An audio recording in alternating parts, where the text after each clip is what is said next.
नमस्कार दोस्तों, स्वागत है आपका आवाज यूथ पे। नई सोच नया समाज। मैं हूं मनीष सिंह और आज हम बात करेंगे रोजगार की तलाश में वीरान होता बिहार। दोस्तों, बिहार की सबसे बड़ी कहानी सिर्फ गरीबी या बेरोजगारी नहीं, सबसे बड़ा जख्म है पलायन। बिहार से हर साल 30 से 35 लाख लोग पलायन करते हैं। देश के कुल प्रवासी मजदूरों में हर 5 में से एक बिहारी है। आज दिल्ली, मुंबई, पंजाब, गुजरात हर जगह बिहारी मजदूर रिक्शा चालक, ड्राइवर और दिहाड़ी मजदूर के रूप में काम कर रहे हैं। ये सिर्फ नौकरी नहीं है, मजबूरी है, पेट की लड़ाई है। गांव का स्टेशन सुबह सुबह भीड़ से भर जाता है। एक हाथ में बैग और दूसरे में घर वालों का आशीर्वाद और आंख में आंसू। माँ चुपचाप पल्लू से आंसू पोंछ लेती है और पिता कुछ कह नहीं पाते, क्योंकि दिल का दर्द शब्दों में बदलता ही नहीं। क्यों, आखिर क्यों बिहार का मजदूर अपनी मिट्टी, अपना गाँव, अपना घर छोड़ने पे मजबूर है? क्या बिहार के पलायन से सरकार को फंडिंग मिलती है? सरकार को पलायन से सीधी फंडिंग नहीं मिलती, लेकिन बिहार के पलायन से दूसरे राज्यों की इंडस्ट्री को जिंदा रखता है। अगर बिहार से पलायन बंद हो जाए तो कई राज्यों का कारोबार ठप पड़ जाएगा। पंजाब, हरियाणा, गुजरात, महाराष्ट्र, केरल जैसे राज्यों में खेतों की कटाई, बुआई, बिल्डिंग, रोड, पुल, फैक्ट्री मजदूर और होटल सर्विस का एक बड़ा हिस्सा बिहारी मजदूर करते हैं।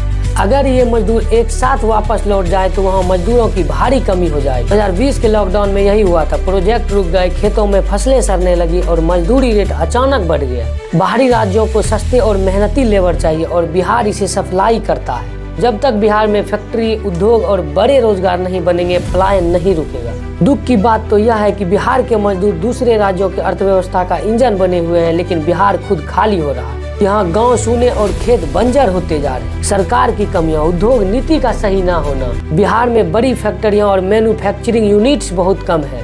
सरकार इंडस्ट्रियल पॉलिसी तो बनाती है, लेकिन जमीन अधिग्रहण, बिजली, पानी और ट्रांसपोर्ट जैसी बुनियादी जरूरतें पूरी नहीं करती, जिससे निवेशक नहीं आते। कृषि पर निर्भरता। बिहार के 70% से अधिक आबादी खेती पर निर्भर है, लेकिन खेती साल भर रोजगार नहीं देती। सरकार ने कृषि आधारित उद्योग, फूड प्रोसेसिंग और कोल्ड स्टोरेज को बड़े पैमाने पर बढ़ावा नहीं दिया। स्किल डेवलपमेंट की कमी। युवाओं के लिए आधुनिक काम और टेक्निकल ट्रेनिंग सेंटर सीमित है। जो स्कीमें हैं उसमें भ्रष्टाचार और लापरवाही के कारण युवाओं को वास्तविक लाभ नहीं मिलता। इंफ्रास्ट्रक्चर में पिछड़ापन। गाँव में बिजली, पानी और इंटरनेट की कमी उद्योग लाने में बड़ी बाधा है।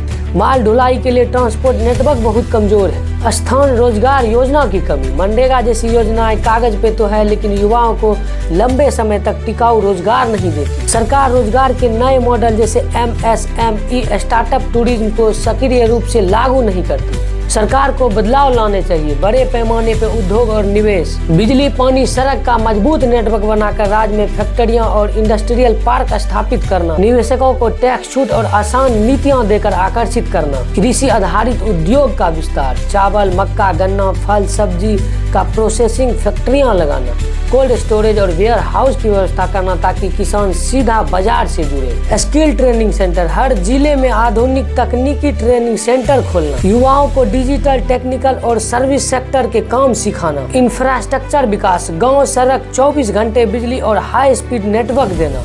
माल ढुलाई के लिए रेल और हवाई नेटवर्क का विस्तार। स्थानीय रोजगार प्रोजेक्ट, MSME और स्टार्टअप को बढ़ावा देना। टारगेटेड सरकारी योजना। पलायन प्रभावित जिलों के लिए विशेष रोजगार पैकेज। युवाओं के लिए स्थानीय स्तर पर जॉब गारंटी प्रोग्राम। जब तक हम बोलेंगे नहीं तब तक कोई सुनने वाला नहीं। यह पलायन सिर्फ आर्थिक नुकसान नहीं है, हमारी मिट्टी, हमारी संस्कृति और हमारी पहचान का नुकसान। तो आओ आवाज उठाएं, आवाज यूथ के साथ, ताकि आने वाली पीढ़ी अपने गाँव, अपने घर, अपने लोगों के साथ जी सके और बिहार फिर से पलायन नहीं बल्कि विकास के लिए जाना जाए। जय हिंद, जय भारत, जय भगत सिंह।